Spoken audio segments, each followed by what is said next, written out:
why is it that we want to use the gate on the last beam? Well, because the first beam is static, which means that, you know, we don't have to be here, right? We can be anywhere between here and where the start of the beams are. In fact, I can pull up a sort of snapshot of what that looks like. See? These beams aren't moving, which means that we can be anywhere here, right? We can be over here if we're ranged. If you're melee, you can be over here, right next to the boss. What does that let us do? Well, we know that on the last two beams, we have to make a journey, right? We have to either run here or go here or stay here. And then on the last one, we have to do the opposite thing. But critically, after this first static beam, we can basically split the difference, right? We know we either need to be here or we either need to be back here. And because on the first beam, we can be essentially wherever we want, we can kind of hedge our bets. We can kind of position, and maybe this is something that we should have clarified more on, right? Because maybe some range are kind of sitting back here because they think that they always need to be at the way back of the edge. But we can actually split the difference and be halfway between either spot that we need to go. So on the second beam that we need to dodge,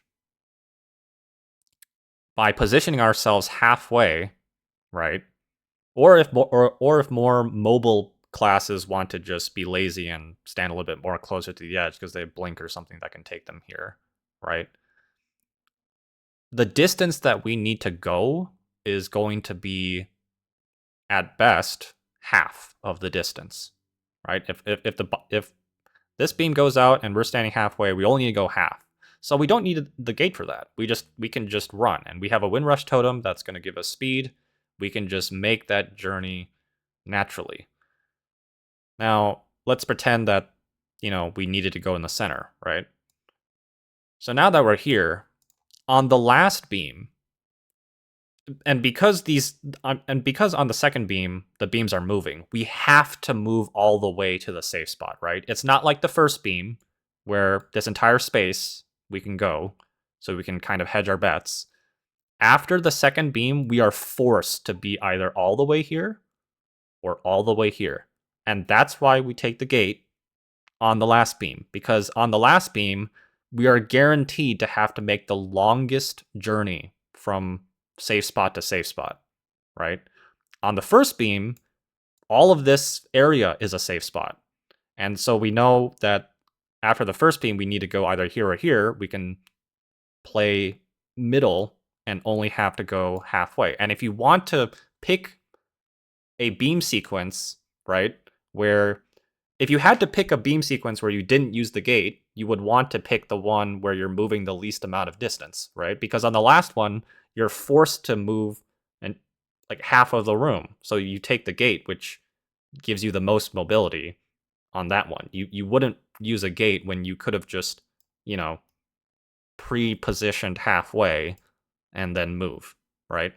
So hopefully that clears up the logic as to why we're generally recommending to use the gate on the last beam. Because on the last beam, we're the furthest away from whichever safe spot that we decide to go to, right? Like let's say that after the first beam, it was back here, that they're pointing inward, so we go back here. Well, if we we wouldn't use a gate, right? Like people just naturally run back here, but pretend if someone for some reason used a gate to like go back here. Well, now they need to run from here all the way to the center, right? Or if they started here and they used a gate to go the middle, well, now they need to make all the entire trip back over here, right? Without a gate. So that's basically the logic. If you're immobile, you need to split the difference between the safe spots, right? So that on the second beam, where we're not using the gate, you can physically get there without using the gate.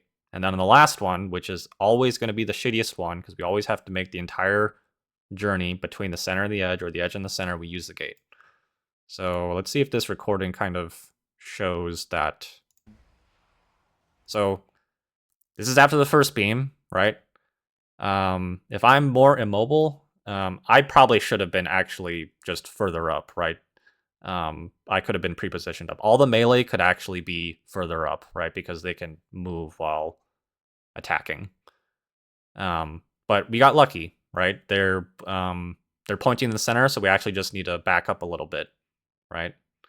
But you know, imagine that this was pointing outward and we needed to go in. We could have been positioned over here, right? Just below my cursor, and then you just sort of waltz in, right? No gate needed. But whichever after the beam, right?